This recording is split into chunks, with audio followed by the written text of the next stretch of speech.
السلام علیکم ورحمۃ اللہ وبرکاتہ۔ اللہ ہمارے سب کے گناہوں کو معاف فرمائے۔ آج ایک عرض بھی ہے، ایک ریکویسٹ بھی ہے اور ایک فیلنگس بھی ہے جو شیئر کرنی تھی آپ لوگوں کے ساتھ، جیسے کہ آج ہم واٹس ایپ کے اوپر، فیس بک کے اوپر، تمام سوشل میڈیا پلیٹ فارم کے اوپر سیڈ جو ہے اسٹیٹس لگاتے ہیں اور سانگ والے اسٹیٹس لگاتے ہیں۔ تو آج دیکھتے ہیں کہ 10-15 سال کا بچہ بھی وہ بڑے غمگین اسٹیٹس لگا رہا ہے کہ میں محبت کے اندر ناکام ہو گیا اور میرا دل ٹوٹ گیا۔ ایسے اسٹیٹس لگا رہا ہوتا ہے کہ ایسے اسٹیٹس لگانے سے کہ آپ کی محبت کے اندر اور مضبوطی آ جاتی ہے؟ نہیں تو فائدہ کیا ہے؟ آج کل جس کو پتہ بھی نہیں ہے کہ بھئی محبت کسے کہتے ہیں، وہ بھی واٹس ایپ پہ، فیس بک کے اوپر ایسے سانگ اور غمگین اسٹیٹسوں کے اوپر لگا ہوا ہے۔ آج چھوٹوں کیا بڑوں کو بھی دیکھیں تو ان چیزوں کے اندر مبتلا ہے۔ تو آج تمام کے تمام انسان آپ جس کو بھی دیکھتے ہیں بہت بڑی ڈپریشن کے اندر مبتلا ہیں۔ تو اس کے قصوروار کون ہیں؟ اس کے قصوروار میں اور آپ خود ہیں۔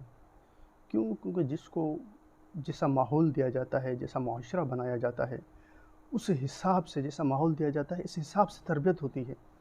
آج اگر ہم خود ان چیزوں کے اندر مبتلا ہے تو ہماری نسل بھی ان چیزوں کے اندر مبتلا ہوگی۔ آج ان چیزوں کی وجہ سے ہم ڈپریشن کے اندر ہوں گے تو آج ہماری نسل بھی انہی چیزوں کی وجہ سے ڈپریشن کے اندر مبتلا ہوگی، کیونکہ ان چیزوں کے اندر سکون رکھا ہی نہیں گیا ہے۔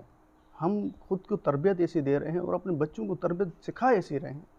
آج ہم اگر خود ان چیزوں سے نہیں نکلیں گے تو عین ممکن ہے کہ یہ بہت بڑی ہلاکت کا سبب بنے گا اور بہت بڑی ڈپریشن کا سیلاب چل رہا ہے انہی چیزوں کی وجہ سے۔ تو خدا را غور و فکر کرے۔